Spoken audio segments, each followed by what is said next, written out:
Ok, muchísimas gracias. Siempre es un honor estar con ustedes, aprender de ustedes y construir conocimiento conjunto. El día de hoy quiero que conversemos inicialmente de una manera teórica. Quiero contarles de qué se trata, hacer investigación en complejidad. Nosotros tenemos un doctorado que tiene una base compleja y al tener una base epistemológica compleja, nos exige, a la vez nos invita a repensar la forma como entendemos los procesos y los sistemas investigativos. Es absolutamente reduccionista tratar de hacer una investigación desde la complejidad utilizando un paradigma positivo o utilizando el diseño positivo. Eso es una contrariedad en la estructura del conocimiento y en la estructura de la investigación. Una de las críticas más tenaces que le podemos hacer a Edgar Morin y al mismo tiempo disculparlo es que él no definió las metodologías de investigación, ¿cierto que no? Uno ve el método 1, introducción al pensamiento complejo, uno ve una cantidad, epistemología de la complejidad, pero uno no encuentra una sola metodología de investigación. La pregunta es por qué y la respuesta es porque él instala el desafío.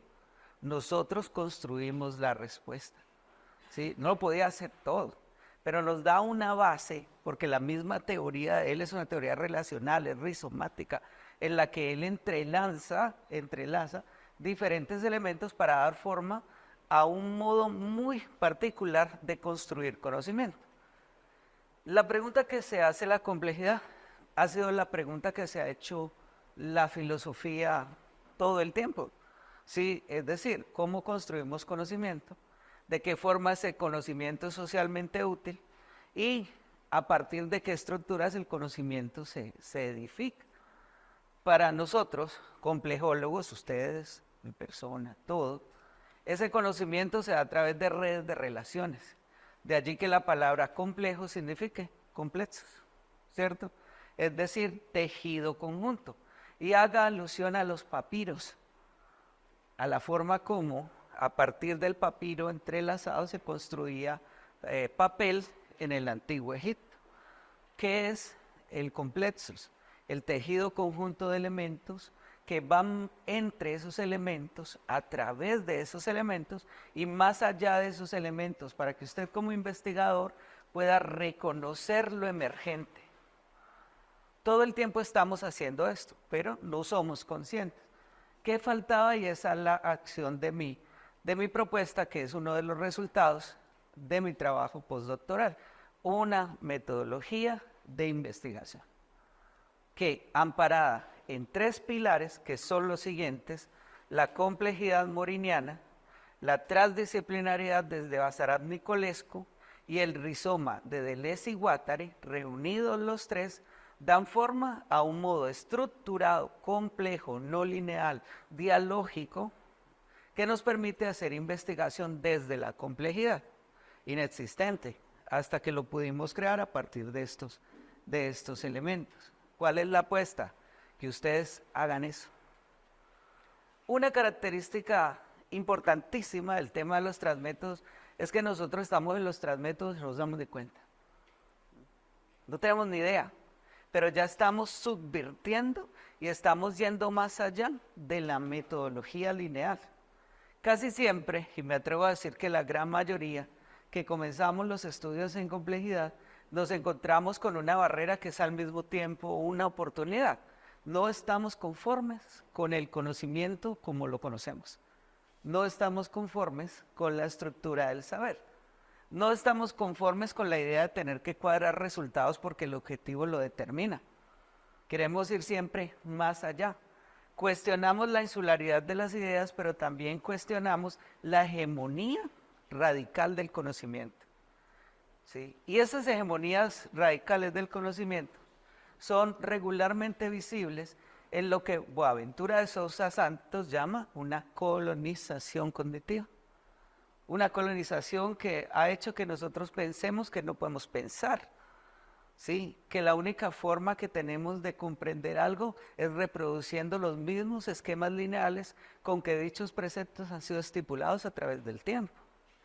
Lo decía Ignacio Martín Baró, uno de los problemas de los investigadores es que nos dedicamos a exportar metodologías de investigación, conocimientos y teorías que fueron construidas con base en una realidad histórica determinada, pero que al ser traídas a nuestras realidades latinoamericanas, centroamericanas, iberoamericanas, ¿sí?, rayan en el absurdo, porque son tomadas forzadamente a partir de los problemas que tenemos. Y ese elemento reduccionista hace que incluso la colonización cognitiva haga infravalorar nuestros saberes, nuestros conocimientos, y genere una cultura del vacío epistemológico donde el mismo concepto de epísteme, que es un concepto tan habitual entre nosotros, que lo estamos haciendo todo el tiempo, caiga en el desuso y nos genere miedo. Lo conversábamos ayer con el doctor, ¿cierto? Los imaginarios sobre la epistemología.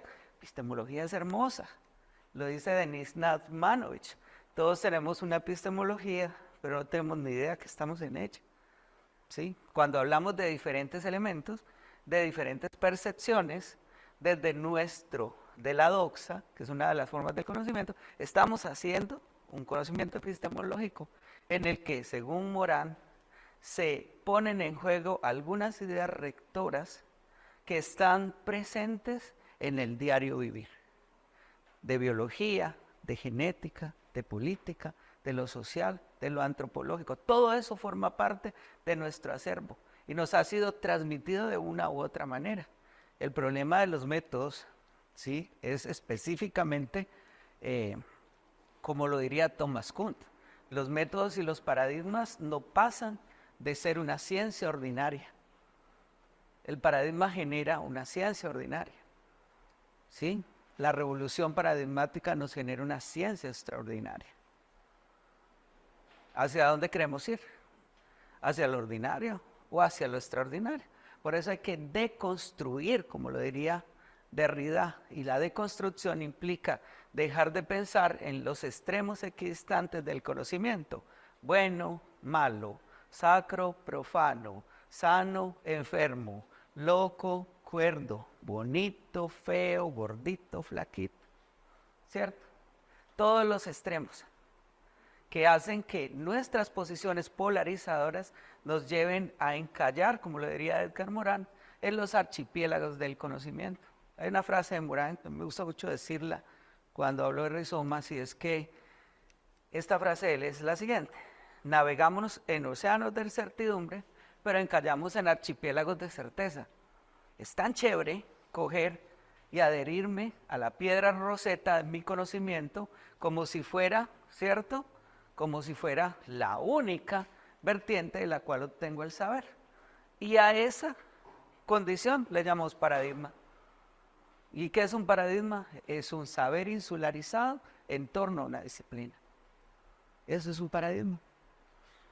¿Qué necesitamos? No decir que los paradigmas son malos, es reconocer las insuficiencias de cara a los nuevos descubrimientos y a las nuevas formas de comprensión del universo, de la vida social, de la vida espiritual, de la vida trascendental, de la vida amorosa.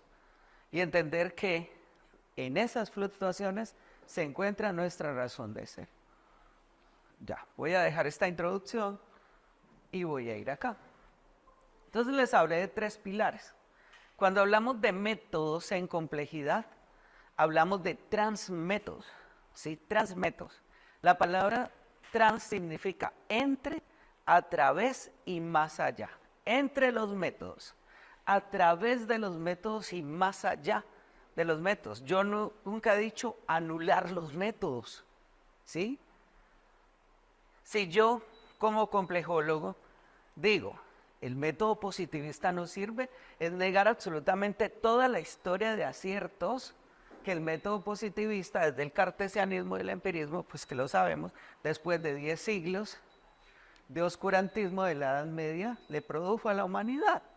Después de 10 siglos sin producir conocimiento científico, lo único que podía haber en ese momento era una propuesta extrema, ¿cierto? Que nos dijera que más que la subjetividad, lo importante era la racionalidad. 10 siglos duró el medioevo. Y a partir de eso tenemos otros elementos. Entonces, No se trata de decir que las ciencias positivas son malas. Resultan insuficientes para los modelos como comprendemos la realidad, porque hemos pasado de un universo estructurado a través de átomos y moléculas como ladrillos del conocimiento a un universo en expansión, donde la partícula, el quark, el leptón, ¿cierto? Y otras partículas de la estructura de la materia nos revelan la discontinuidad del tiempo y el espacio. Y comenzamos a entender que incluso la noción del tiempo es una noción relativa a la existencia vital. El tiempo es un acuerdo construido sobre lo que consideramos existir. Es decir, que podríamos construir la noción de no tiempo. Y ahí la entropía y la negentropía tienen mucho que ver frente a las cosas que nosotros nos miramos. ¿Por qué todo este cuento? ¿No vamos a hablar de investigación? Por supuesto que sí, pero no podemos hablar de esto sin desconocer estos elementos epistemológicos. Entonces, cuando hablamos de la inter y la transdisciplinariedad, hablamos de dos posiciones muy puntuales. Y ustedes lo encuentran en Manifiesto a la Transdisciplinariedad de Vasarat Nicolescu, libro que usted no puede dejar de leer siendo un complejólogo, menos un estudiante de un doctorado en educación cuya base epistemológica es la complejidad. Usted lo tiene que leer, lo tiene que devorar por completo y lo tiene que entender. Y cuando usted haga eso, usted será, como dice Vasarat Nicolescu, un homo sui transcendentalis. Una capacidad o una persona con la capacidad de entender su propia autotrascendencia, más allá de los modelos, más allá de las lógicas y más allá de todo aquello que restringe su capacidad de pensar más allá del límite. Podrá entender entonces que la ciencia se construye, se deconstruye y supera las fronteras, ¿cierto?, de las cegueras del conocimiento, que son el error y la ilusión. Eso lo encontramos en varios. La ilusión de certidumbre, ¿cierto? Y el horror al error, porque le tenemos horror al error, cuando el error es una oportunidad de encontrarnos con otras serendipias. Y la ilusión de certidumbre, pensar que definitivamente el conocimiento que nosotros tenemos es absoluto, ¿cierto? Que hay absolutismos, que hay universalismos. Ok. Entonces, cuando nosotros hablamos de la inter y la transdisciplinariedad, en la interdisciplinariedad encontramos que hay una forma de reconocer los métodos, las técnicas y las estrategias que tiene una disciplina para reconocer y para explicar cierto campo del conocimiento. Y yo me las presto. Tenga usted esta, tenga usted esta, tenga usted esta. Y me presto tanto las estrategias, ¿cierto? Y las formas que nunca creo la propia. Porque para crear la propia, yo necesito romper, necesito encontrar una fisura en esas estrategias para poderlas recrear. Y eso emergente es lo que nosotros llamamos propensión transdisciplinar. ¿Dónde tenemos los emergentes? En las ideas. Nuestro sistema nervioso central es un rizoma, como diría Humberto Maturana y Francisco Varela en El árbol del conocimiento. Un rizoma de anidamientos cerebrales que evolutivamente dieron forma a la especialización del sistema nervioso central. Correcto, ¿sí o no? Pasando del mielencéfalo, la primera condición básica de nuestro cerebro nasal, del cual quedó la amígdala, justamente a un metencéfalo grande con capacidad de pensar, de relacionar y de algo muy importante que es de simbolizar. Es una de las cosas maravillosas del cerebro, la simbolización. Entonces, volviendo al tema, la inter y la transdisciplinariedad constituyen dos desafíos. Y ese es el segundo momento del rizoma investigativo. El tercero es el rizoma de Deleuze y Guattari. Ellos comienzan a discutir sobre el saber, sobre el conocimiento y sobre la ciencia. Y comienzan a entender que hemos tratado de entender la forma en que construimos el conocimiento de una manera lineal, casi que predecible. Y que ese modelo ha sido legado, ¿sí?, de maestros a estudiantes, de estudiantes a maestros, etc. Y este legado ha producido cierto nivel de linealidad, presente incluso en las primeras construcciones filosóficas. de la mayéutica, ¿cierto?, a la dialéctica, de la dialéctica a la dialógica, de lo ecléctico a lo holístico, de lo holístico a lo complejo, porque hay un error grave, ¿sí? Hay un error grave cuando nosotros reducimos la complejidad al holístico, gravísimo. Morano dijo que la complejidad no es holística, pero la complejidad va más allá del holístico. Lo ecléctico se concentra en la parte, olvidando el todo. Lo holístico se concentra en el todo, olvidando la parte. Lo complejo entiende, ¿cierto? Lo complejo entiende que el todo no se resume, voy a recitar los 4 elementos de los sistemas complejos, ¿sí? El todo no se reduce a la suma de sus partes. Cada parte es un todo en sí mismo, ¿cierto? El todo es más que la suma de las partes y el todo es menos que la suma de las partes. Son los 4 principios de un sistema complejo presentes en las 50 primeras páginas de el método 1 de Edgar Morin. Sí, importante que se lea, importante. ¿Por qué es menos y es más? Porque cada todo es un todo en expansión. Y cada parte contiene a la totalidad del todo, porque se está reactualizando. Y a eso lo llamamos principio hologramático. ¿De acuerdo? Y al mismo tiempo, el todo, con la actualización de las partes, muta y cambia. Y así es la vida, ¿verdad? Y así es el fenómeno investigado. Por eso cuando usted llega y lo vuelve a ver, el fenómeno ya mutó. Pero aquí viene el todo como menos que el todo, pero conserva una identidad relativa, ¿sí? Y esa identidad relativa lo permite identificarlo conceptualmente como eso, aun cuando sea otra cosa. Y esa es una de las formas más bellas que podemos entender un sistema complejo. Y podemos entender y comprender en clave de complejidad la investigación. Entonces, Deleuze y Guattari se comienzan a preguntar sobre esta vaina, ¿cierto? Y comienzan a decir, bueno, el cerebro funciona como rizomas, toda la razón tenían de pensarlo, ¿cierto? Pero el conocimiento no se estructura como un árbol, se estructura como una raíz. Ellos hacen un análisis invertido del proceso científico. Tomando esos 3 elementos, la apuesta que elaboro entonces se llama rizoma investigativo. Primero, entender que los problemas son polimórficos, que los problemas son policéntricos. Un problema es problema de otros problemas, pero en investigación tradicional a eso le llamo delimitación problemática, que incluso lo vuelvo y lo reduzco a la delimitación conceptual y le digo, los límites son lo que me permite saber que usted no se puede pasar de acá, ¿cierto? Y esos límites en investigación tradicional tienen una representación en el objetivo de investigación.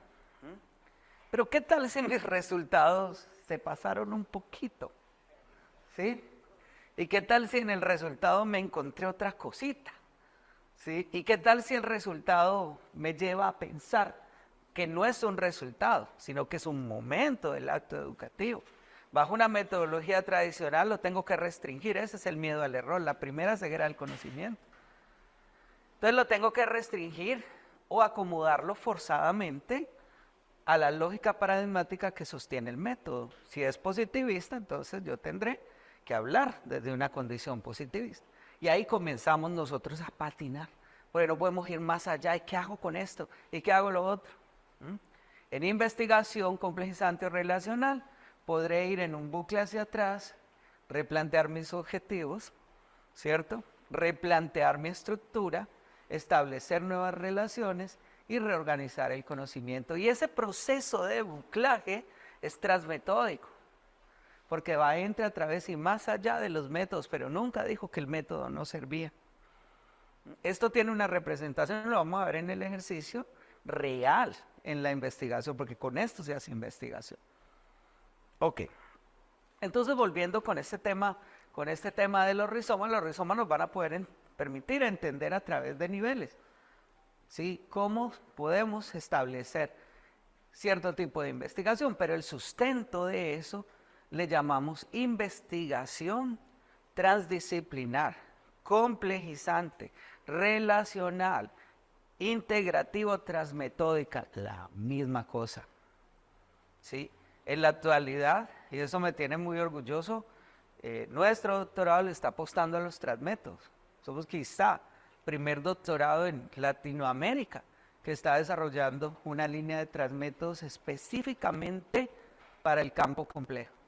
Ya hay varias publicaciones en las revistas de la universidad para que puedan leerlo. Y es bien interesante, porque mucho de lo que ustedes hacen es transmetódico, pero no le han puesto nombre. No sé si se han encontrado, como me ha pasado a mí, con un collage de metodologías. Entonces decimos, esta es una investigación cualitativa de tipo exploratoria. Bien, chévere, ¿cierto? Sí. Fenomenológica, histórico-hermenéutica. A ver, ¿cómo así? Que fenomenológica, histórico-hermenéutica, ¿cierto? Porque mira la estructura del conocimiento desde una condición histórica. Y además de eso es narrativas porque incluyó las opiniones de otra gente a la cual se investigó. Eso es un collage. Y yo no le estoy diciendo que no es válido, es muy válido, pero usted puede reducir eso a una palabra que es transmétodo. ¿De acuerdo? Porque usted está haciendo el transmétodo en ese momento, ¿sí? Pero su apuesta descriptiva es sectorizada y parcial, porque no tiene, como diría Malebranche, el atractor extraño que le permita reunir el caos en una estructura organizada, sino que tiene segmentos, ¿sí? De ahí el valor de los transmétodos. Hay otra parte chévere, ¿no? Y es cuando usted dice, lo hago desde un modelo sistémico. Auméntele la palabra complejo, ¿sí? Y entonces, sistémico complejo, ¿por qué? Y coloca las leyes o los principios de los sistemas complejos. Y eso que puso allí es un transmétodo que se va a ver reflejado en la forma como usted interpreta las ideas. De hecho, cuando usted hace su tesis de doctoral es muy interesante, porque aquí se le dice nodos, se le pueden decir rizomas, no he escuchado que le digan rizomas, ¿sí? Anidamientos, como sea, ¿cierto? Entramados, son palabras que hacen alusión a esto. Podría utilizar la palabra rizoma también. Y estos entramados representan una red de relaciones entre el entramado 1, 2, 3 y las conclusiones inconclusas. ¿Por qué son inconclusas? Porque no pueden ser fijas, porque tienen que estar abiertas al cambio, porque conclusión es concluir. ¿De acuerdo? Usted sí puede concluir cosas, pero eso está inconclusa porque está abierto a una reflexión distinta. Esto en el marco de lo que es la estructura de la forma de la tesis. Entonces toda su tesis es un rizoma. Desde el título que identificó el problema hasta las conclusiones inconclusas, que son en este modelo la desterritorialización. Entonces vamos a partir desde acá. ¿Cómo vamos hasta allí? ¿Vamos bien? ¿Hay algo que deba recapitular? Ok, listo. Entonces, solo imaginemos cómo es esto. Entonces, para establecer un rizoma, yo creo que todos hemos cortado maticas en la casa y hemos sacado, ¿cierto? Maticas. Entonces, cuando uno saca una mata, la saca así, la primera parte que ve después del tallo es una parte gruesita, donde comienza la raíz. ¿De acuerdo? Y de esas se expanden unas raicitas más gruesas, ¿sí o no? Y de esas raicitas más gruesas hay unas más delgaditas que se entrelazan y se llenan de tierra, de hecho, ¿sí? Forman un nudo aracnoidal, casi imperceptible y completamente no lineal, porque usted sacó otra mata igualita y la raíz era igual. No, porque cambió de acuerdo al caos del entorno donde creció, nació, se reprodujo y murió cuando usted la sacó, para convertirse en otra cosa, ¿no? Entonces, cuando vemos la investigación y el conocimiento como esa raíz, podemos distinguir tres elementos que son los siguientes: la mesetización, la segmentización, la mesetización y la desterritorialización. Dos cambios importantes antes de explicar esto en la metodología tradicional de investigación versus el transmétodo. Pasamos del problema de investigación al policentrismo problemático y pasamos del objeto de estudio insular y monodisciplinar a los campos relacionales del conocimiento. ¿Por qué? Porque si nosotros hablamos de objeto de estudio en complejidad, no hacemos alusión al diálogo de saberes, hacemos alusión a un saber disciplinar cuya propiedad histórica y epistémica sobre ese objeto de estudio la hace no solamente autista, sino insular y parcelaria. El objeto de estudio de la biología, la vida, ¿cierto? Y la biología dijo, ojo que ese es mi objeto de estudio, aquí no me meta. ¿Sí? Solo yo tengo la autoridad y el estatuto epistemológico para hablar de la vida. ¿Y por qué? ¿Y qué tal si no? ¿Y qué tal si las ciencias económicas y financieras hablan de la vida? De hecho lo hacen, ¿cierto? Y las ciencias forestales, etcétera. Todo habla de la vida. Y no solamente de la vida, como diría Giorgio Agamben, sino también de lo vivo. No solamente de la vida como un recurso moral, ético y legal, sino de la vivo por el placer de la existencia. Hubo la posición de Giorgio Agamben frente al conocimiento. Volviendo al tema, para no distanciarme pues como mucho, entonces cambiamos de objeto de estudios a campos relacionales, porque si nosotros hablamos de complejidad, hablamos de diálogos entre disciplinas, cada uno con su objeto de estudio. Entonces yo no puedo hablar de objeto, yo tengo que hablar de objetos que hacen que resuenan, se encuentran, se chocan, dialogan. Y ese diálogo entre los diferentes objetos de estudio produce la emergencia de otros modos del conocimiento, de otras estrategias didácticas, de otros modos de aprendizaje, de otras vivencias frente a los objetos y recursos investigados. Genera, en palabras más o menos, una subversión del conocimiento, un conocimiento subversivo que es capaz de ir más allá de esos saberes, ¿cierto?, enquistados, monolíticos, estáticos, construidos sobre la incertidumbre. De ahí la importancia de la incertidumbre. Porque es que, ¿dónde está el descubrimiento? ¿En lo que sé o en lo que no sé? Lo que no sé, en la incertidumbre. Pero tenemos miedo de ir allá, porque a ir allá implica salir de nuestras zonas epistémicas de confort. Entonces, volviendo a esto, tenemos el conocimiento como esta figura y tenemos un policentrismo problemático. Entonces yo entiendo un problema en diferentes dimensiones, pero cuando comienzo a establecer esos momentos y dimensiones, divido esa raíz, ¿sí?, en sistemas de relaciones a los cuales llamo segmentización, que serían los elementos propios del problema que voy a investigar. De las derivaciones de eso, que son los subcampos de esos fenómenos, establezco nuevas relaciones y ahí es donde están los objetos de estudio y generan campos relacionales del conocimiento.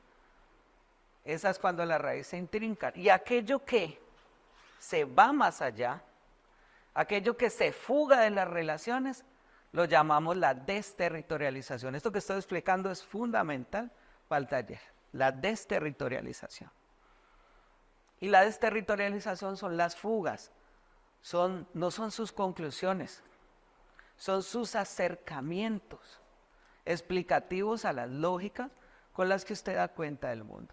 Y en ese sentido, desde la complejidad, la reflexividad asume tres momentos: la reflexividad, la autorreflexividad y la autoecoreflexividad. La primera es la forma como el objeto me impacta, choca con lo que yo conozco de esa realidad, ¿sí?, que puede ser producto de mi experiencia, de la doxa, de lo que sea. Esa es una reflexividad. Ay, esto es como esto. Y me produce una sensación y una emoción. Regularmente nosotros los investigadores de angustia, ¿cierto? ¿Cómo voy a hacer? ¿Qué necesito? En un segundo momento, la reflexividad se convierte en autorreflexividad, porque ahí, después de superar la angustia con el objeto y los objetos de estudio, comienzo a estructurar y a relacionar contextos, experiencias, saberes y epístemes. Ese es otro nivel de reflexión, distinto, pero que está buclado al anterior, mucho más académico, ¿cierto? Mucho más estructurado y transmetódico. Y de ese nivel transito a otro nivel, quizás no el último, pero sí uno de los que se deriva de los dos anteriores, que recoge los dos anteriores, que es la autoecoreflexividad, que es la posibilidad a partir de esos dos momentos, mi experiencia y los saberes, de construir un conocimiento propio y de superar la estrechez de mira y el miedo epistémico de hacer notar nuestra voz, que es una de las cosas que tememos los científicos sociales, como ustedes. Aquí todos somos científicos sociales, pero no de esos científicos con barba y bata blanca. Somos otro tipo de científico social, ¿sí?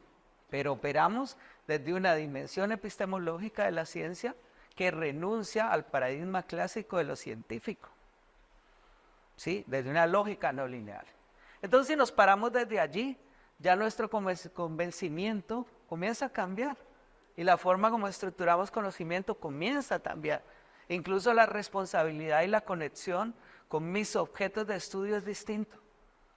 Porque entonces yo comienzo a regular, a reorganizar y a hacer estos 4 momentos.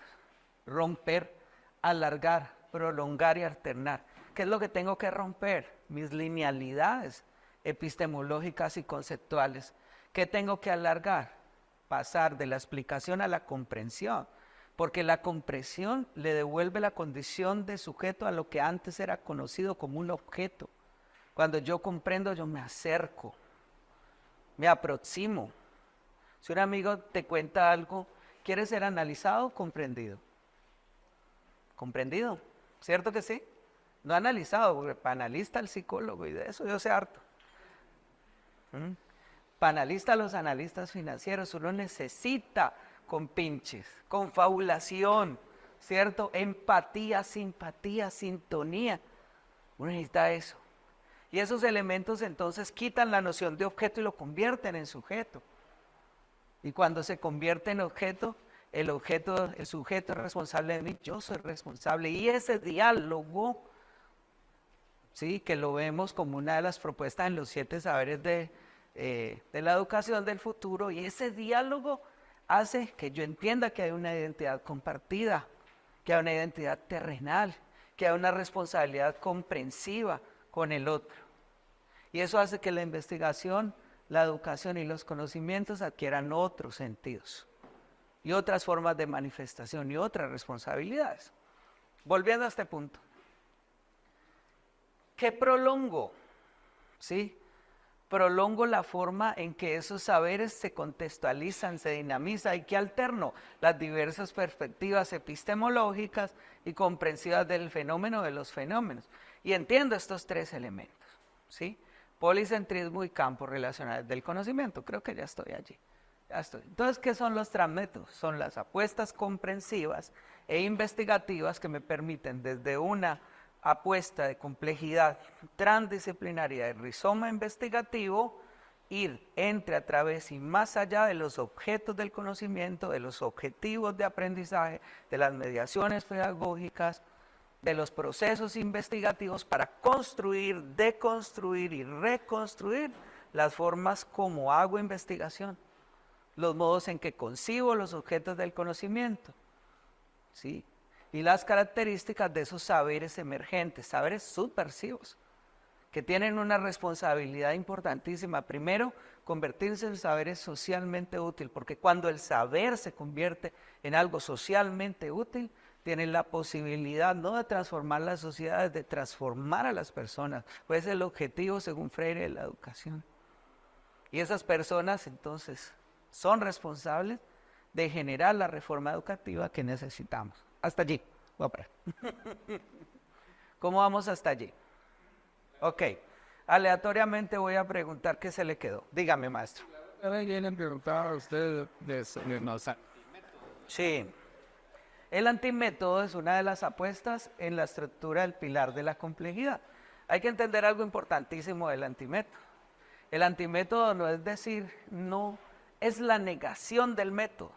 Cuando Morán habla del método ahí, hace alusión específicamente al cartesianismo, ¿sí? Y a su derivación epistemológica en el positivismo lógico kantiano, específicamente a eso. Y entiende que no es que eso ya no sirva, sino que resulta insuficiente para comprender la lógica como se estructura el mundo. Ese antimétodo es realmente la base de la investigación relacional y complejizante.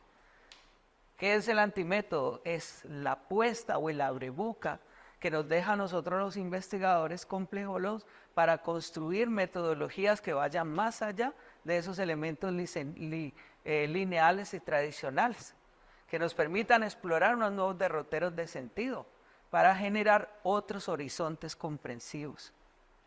¿Sí? Y esa es nuestra responsabilidad epistémica. Mi apuesta es que usted puede ser consciente de eso. No lo debe hacer en automático, debe ser consciente, pero será un proceso del que usted se dará cuenta poco a poco. Doctor. Creo que valdría la pena resaltar a los doctorandos el tema del marco teórico, de las hipótesis. No estamos en la ciencia clásica. Sí. Me gustaría que ampliara sobre eso porque pues toda tesis doctoral debe tener un fundamento epistemológico muy fuerte. Por supuesto. Sí, varias cosas importantes aquí. Cuando uno, como 3 niveles de los posgrados, cuando uno hace una especialización, a uno le enseñan a hacer una cosa, técnicamente. Cuando uno hace una maestría, que suelen tener 2 enfoques, un enfoque investigativo y otro práctico, digamos en un investigativo, a uno le enseñan a relacionar conocimientos de diferentes disciplinas. Pero cuando uno hace un doctorado, uno se vuelve restrictivo del conocimiento. El conocimiento ya no se amplía, se focaliza, porque usted es un experto como nunca nadie lo ha hecho en un campo específico del conocimiento. Esa es una de las cosas, y para poder mover la línea del conocimiento, usted debe revisar históricamente cómo ese saber ha trasegado durante varios procesos históricos y del conocimiento y coyuntura. Entonces los marcos teóricos son marcos de sentido, que me muestran la evolución de los saberes, pero que no están desligados ni de los objetivos, ni de las hipótesis, ni del planteamiento del problema. Esas son formas de comprender el proceso investigativo como algo organizado y estructurado. Ahora, la forma como yo interpreto tiene que ser relacional y compleja, porque de ahí, de esa estructura que es la columna vertebral, que estamos hablando del método, o de lo antimetódico, lo transmetódico, es de donde se van a desprender todas las apuestas reflexivas. Si usted esa estructura la hace de un marco positivo, pues usted específicamente se va a dedicar a responder los objetivos de manera textual, numérica, ¿cierto? Incluso predictiva. Pero si lo hace desde los sistemas complejos y la transcomplejidad, y más que la transcomplejidad desde los transmétodos, usted va a poder desbordar los métodos, desbordar las respuestas. Y eso es lo realmente interesante en una tesis de doctorado. Porque si no, estaríamos reproduciendo un conocimiento bancario. Y eso, memorístico y lineal. Y eso no estaría bien en el marco de la tesis o en el marco de un doctorado que epistemológicamente está construido sobre la relación complejidad transdisciplinariedad. Sí, yo tengo que saber dónde estoy, ¿no? Y eso incluye la forma como interpreto la estructura de una tesis doctoral. Ya hablamos que la tesis doctoral de ustedes es en sí mismo un rizoma. Sí, es un rizoma. Desde los titulitos tan bellos que tiene. Entramado, ¿cierto? Nodo, conclusiones inconclusas. Es un rizoma, porque es un procedimiento inacabado, que usted va a completar a lo largo de su vida porque se convirtió en un experto. Y ahí aparecen las hipótesis, por supuesto. Y aparecen los supuestos, y aparecen los objetivos, y aparecen las tareas científicas. Y sus revisores les van a decir, ojo, que el título, la pregunta de investigación y el objetivo general son calcados. Y los objetivos son la forma como estructurada y organizadamente respondo al objetivo general, ¿cierto? Y las tareas científicas y la problematización serán las preguntas, cada una derivada de cada objetivo, ¿sí? Y las tareas científicas serán las acciones que responden cada una de esas preguntas. Metodología clásica de investigación, por supuesto. ¿Sí? Y uno de los representantes es un maestro de la investigación, que es Mario Bunge. Sí, él lo especifica y que nunca dijo que las ciencias sociales no eran ciencias, sino que él identificó que el estatuto epistemológico se cuestionaba, y se cuestionaba porque era visto desde un estatuto epistemológico positivo, y que las ciencias sociales requerían otra mirada, y a esa mirada le llamamos transdisciplinariedad. Ahí la tiene. Entonces es importante, y yo puedo tener esta estructura clásica, de hecho debería tenerla. ¿Por qué? Porque esta es la forma como metodológicamente yo respondo a esos objetos y objetivos de investigación. Gracias, doctor. Una duda con relación a lo que usted plantea sobre el método clásico. Dentro del argumento en el que no es aplicable al 100%, por supuesto, en torno a situaciones de transdisciplinariedad, complejidad, en cierto modo no es recomendable, ¿verdad? Sí. Pero a la inversa, ¿qué tan plausible podría ser, qué tan posible podría ser, en este caso, un método o un transmétodo, como el que usted plantea, aplicado a una disciplina o a una interdisciplina como tal? Se dan situaciones de esta naturaleza en las que quizás no llegamos a esa transdisciplinaridad, pero Yo a eso le llamo la propensión transdisciplinaria, que es el camino que nosotros recorremos hacia lo transdisciplinar.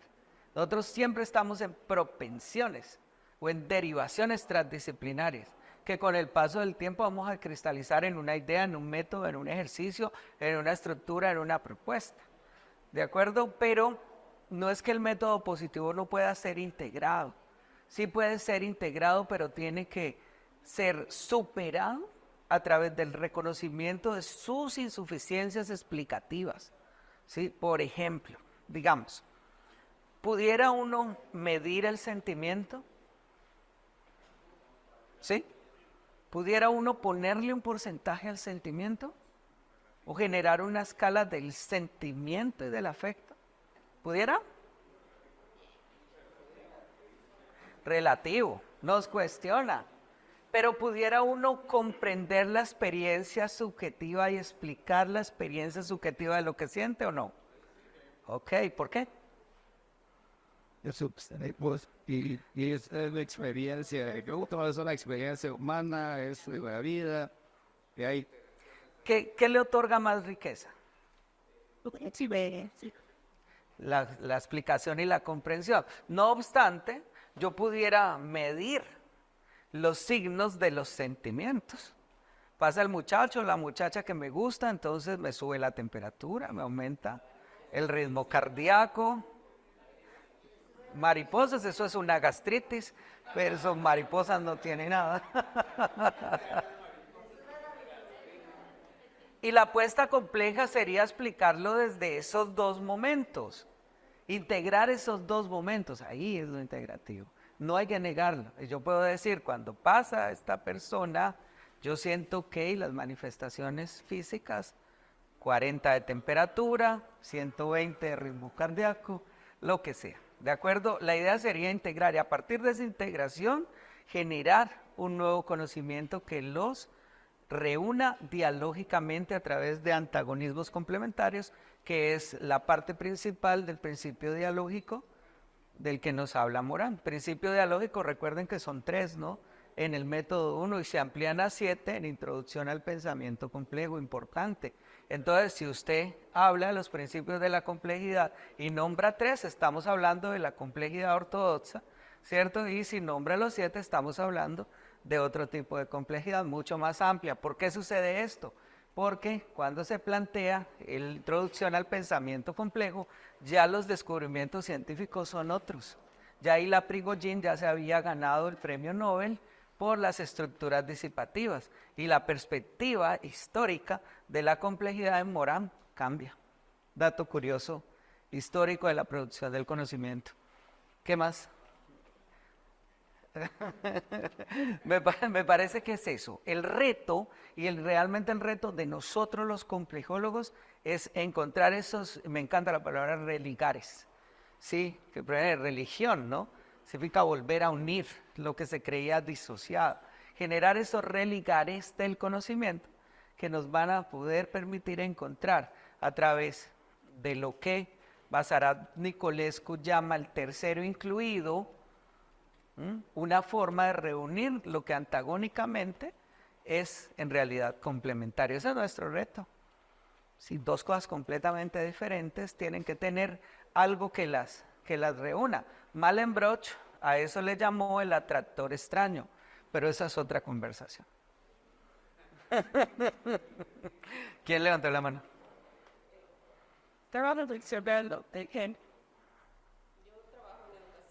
Sí, señora. Puedo posibilista a detectar en una población, por ejemplo, qué porcentaje están mal. Sí. La parte cualitativa me ayuda a entender ese fenómeno de la parte mal. ¿Cómo abordar entonces desde lo transmetódico? Tú ya estás siendo transmetódica.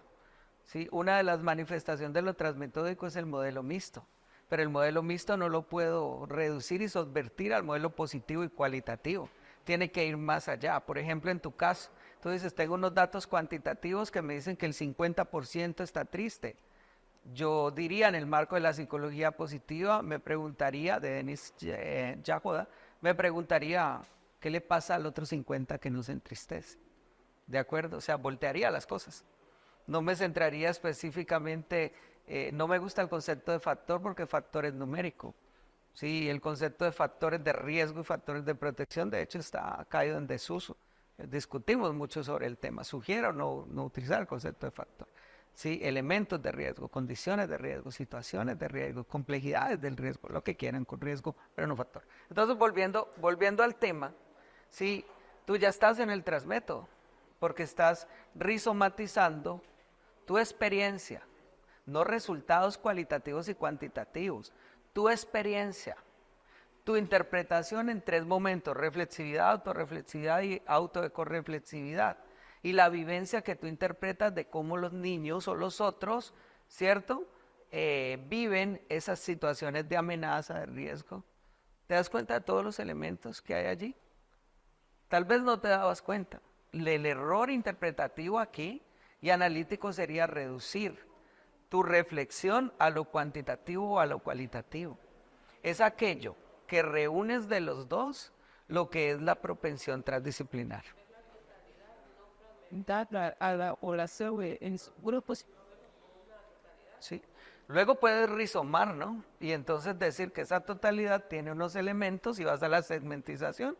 Y luego puedes decir que esos elementos se relacionan y vas a las mesetas. Y luego puedes sacar 4 conclusiones o más conclusiones inconclusas de eso que van a derivarse en acciones, cada una de ellas. Y ahí está la desterritorialización. Mira que estabas en los rizomas y de pronto te has dado cuenta. El problema que yo he enfocado en la práctica es por ejemplo, en nuestra casa de estudios, en algunas facultades o escuelas, se centra tanto en lo positivista que entiende muy poco lo cualitativo. Lo ven poco, es una percepción personal. Sí, lo que pasa es que gran parte de las instituciones, y yo sé que funcionan, le piden a unos resultados en términos de efectividad y eficiencia, ¿cierto? Optimización de procesos y optimización de recursos, completamente lineal, muy propia de la administración. Y chévere, me gusta, pero uno tiene que también aprender a escapar de eso, ¿cierto? Como en la propuesta puedo incluir un elemento, por ejemplo, sociocultural, antropoético, vivencial, distinto, ¿sí? Es allí donde yo trasciendo eso, incluso en la propuesta. Y sí, las instituciones están organizadas en función de esos elementos, lastimosamente, y te miden, te dicen, no, tienes planificadas 10 actividades, hiciste 8, ¿sí? 80% de eficiencia. ¿Qué vas a hacer para el 20% restante? Y uno entra en crisis, ¿no? Pero uno no entra en crisis porque le faltó el 20%. Uno entra en crisis porque está en desacuerdo con el modelo y tiene que ser consciente de ese desacuerdo.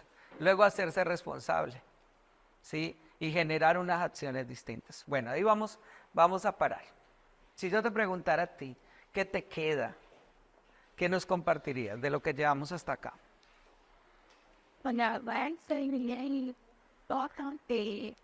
de no emprendimiento, ya pues, ¿verdad? Porque yo no definía el bien complicado. Y en cambio, Eso es lo que llamamos complejidad restringida. La noción de lo complicado frente a lo complejo. iba explicando, hacía una autoreflexión que realmente nos quedamos sobre la linealidad. Como menos no dice, puede estar que nos han permitido de generar todos, ¿no? Y a veces es un bloqueo que tienen que picando. Porque usted mencionaba first fundamental, fundamento, la necesidad y todo eso. Pero ya difícil romper definitivamente todos esos patrones. No lo creía usted y por su experiencia, por eso compartir, ¿cómo romper definitivamente o cuál es la otra más oportuna? Encuentra una fisura en los cuestionamientos que hace tu doctorado. Ahí está. Tú estás, el hecho de estar aquí implica de que ya rompiste. Ya está roto, ya no tienes que romper nada. Acabar de romper tal vez, ¿sí? Pero ya no, ya estás acá. De aquí ya no se va nadie. ¿Listo? Ya estamos acá, ya estamos transformados, pero tenemos que ser conscientes de esa transformación.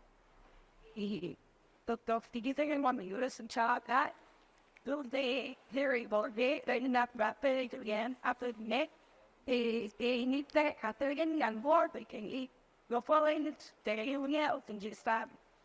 Atreven al borde del que yo quise pensar. Y nos empezó que llevar un pueblo.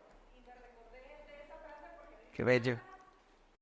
Y la forma que nos decía, usted mencionaba incluso, tenemos miedo muchas veces, de veces darnos al borde y caer y no te caer, vamos a hacer cosas. Diferentes. Eso me recordé y además que me gustó mucho, me gustó muchas cosas, soy médico, tan solo cuando se habla del método 1 de Edgar Morin, que esta riqueza que tiene, específicamente el hecho de recordar que no es que todos sean mayores que las partes, ni que las partes sean mayores todos, porque hay relaciones, porque incluso dice que las partes, para dar funcionalidad todo, se restringen en sus funciones, no pueden dar todo, porque si dan todos, potencial cada una de las partes, se deforma y todo. Entonces, tantas cosas que tenemos que entender, y una metáfora recordando. A ti por el comentario, que tú ibas a decir algo, fíjate la palabra. Eso en el buen por el lado. Yo no sé empezar por correr, climático y sostenibilidad en la Facultad de Ingeniería y la base es puramente científica.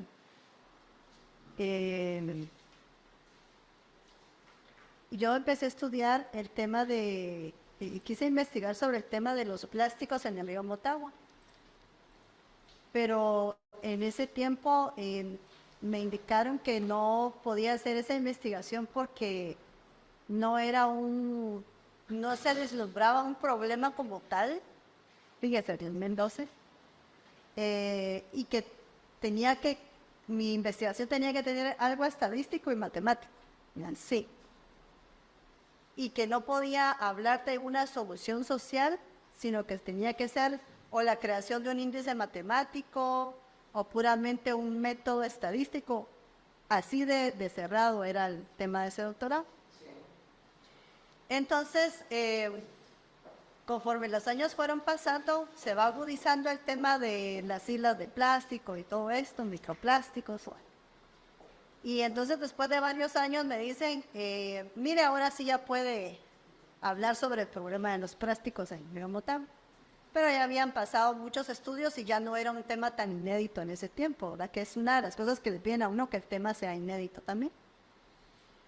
Pero mi pregunta es, doctor, con toda la reflexión de la complejidad, necesariamente tiene un investigador que vislumbrar un problema para investigar un tema, o un investigador realmente puede adelantarse a algo que podría ser un problema en el futuro, hablando de algo que se ve imposible en ese momento y se vuelva posible en el futuro.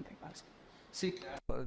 Creo que la reflexión es así porque tampoco alcancé a explicar como las dimensiones que tiene el problema. Un problema es una oportunidad, es una apuesta real, simbólica o imaginaria, actual, pasada o emergente, desde el punto de vista prospectivo sobre una situación que yo puedo identificar y sobre la cual puedo relacionar. La respuesta es sí.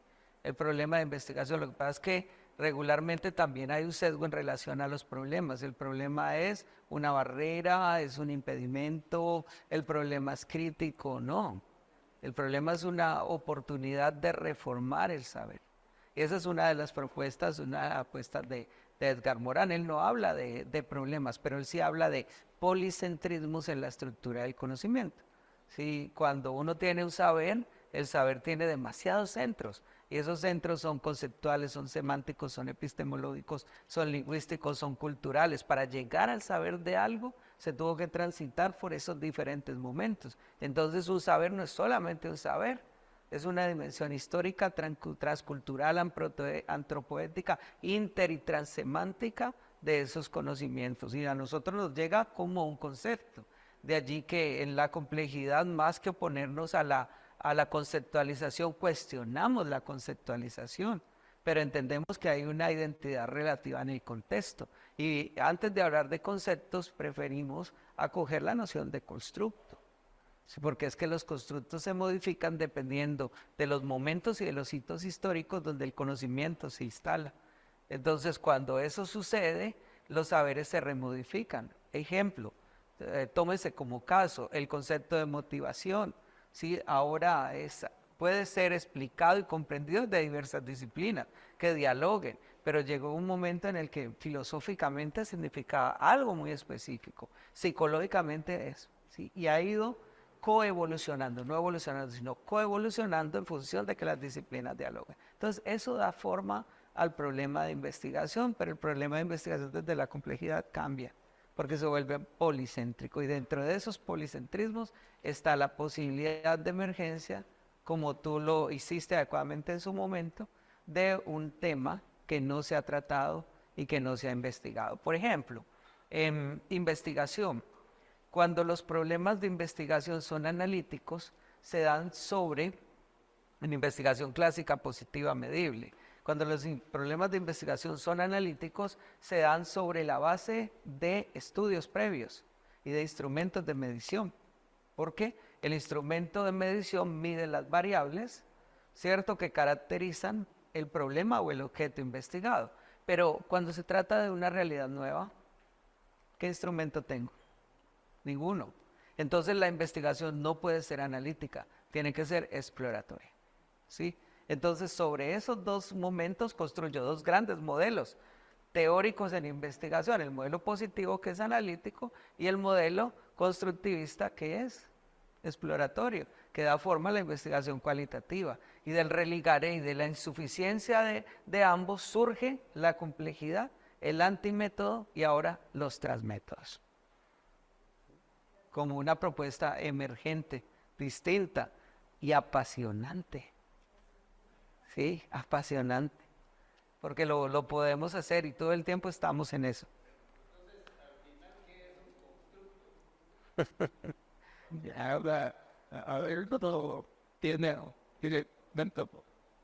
Yo diría que es como el religaré entre las diversas conclusiones inconclusas.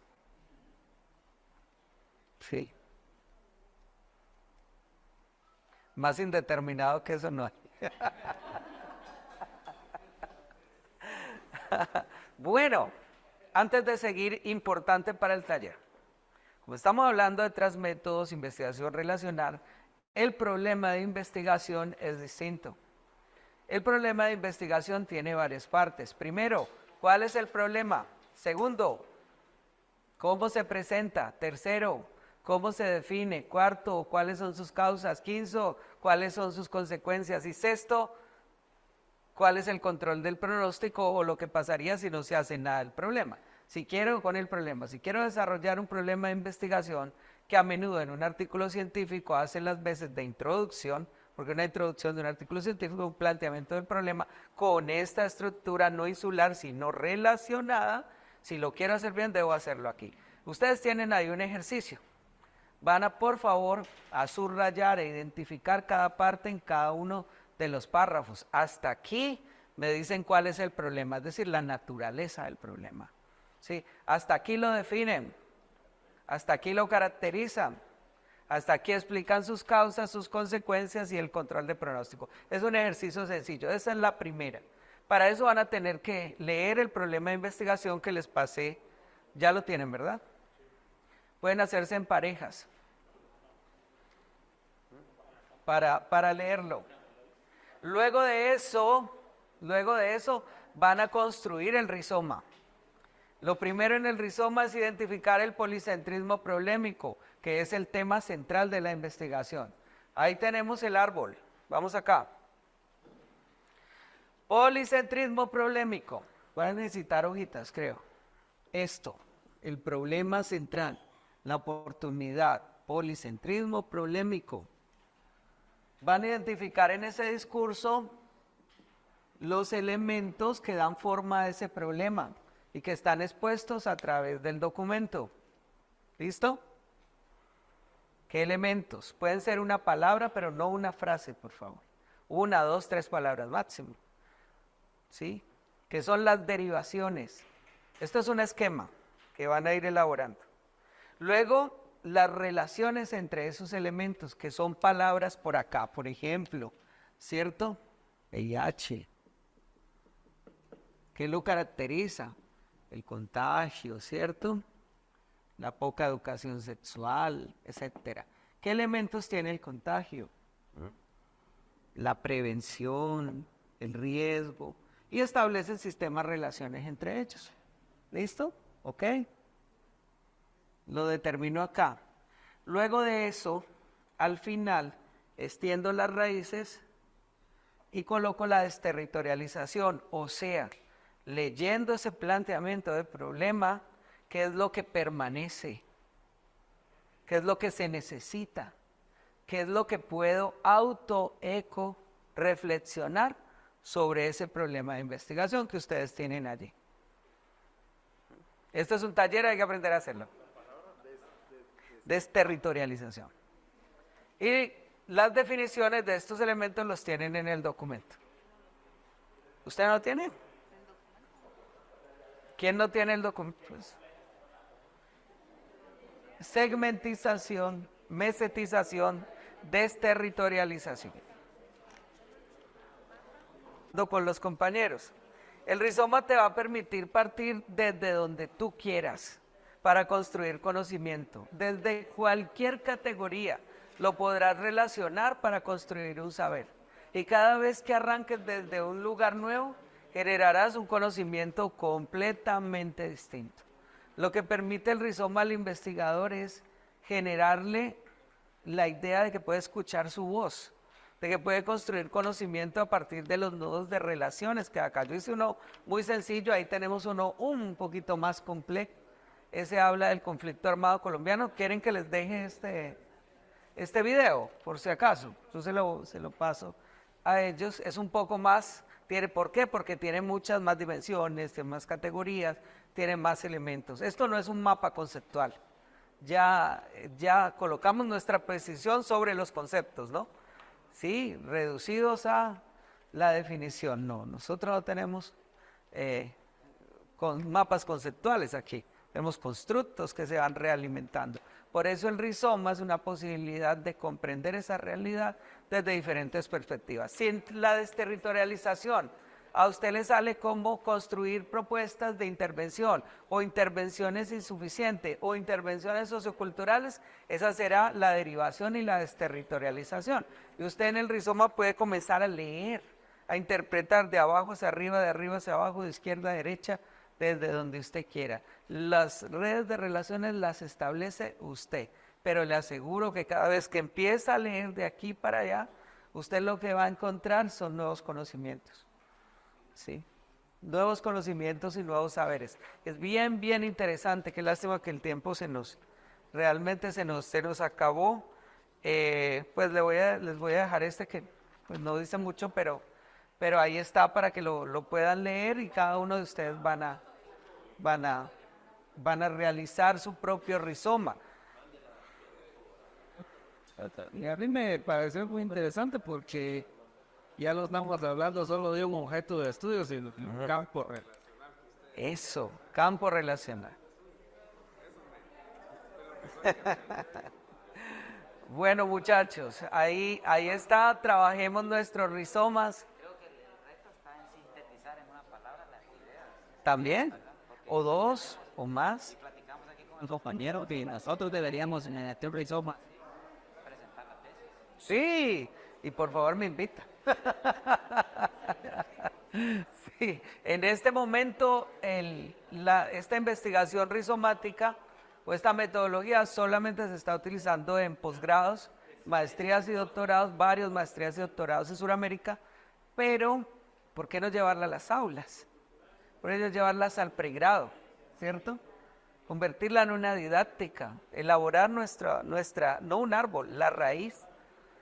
Sí, cuando trabajemos un tema en la clase, este es el problema, estas son sus derivaciones, estas son sus relaciones y lo que queda es esto. Ahí lo tienen, llevan la metodología, la convierten en estrategia didáctica en el aula. Compañeros, entonces, intervención. Compañeros, muchas gracias. Espero que nos volvamos a ver, que tengamos la oportunidad de compartir y construir cosas aquí conjuntamente. Gracias, gracias.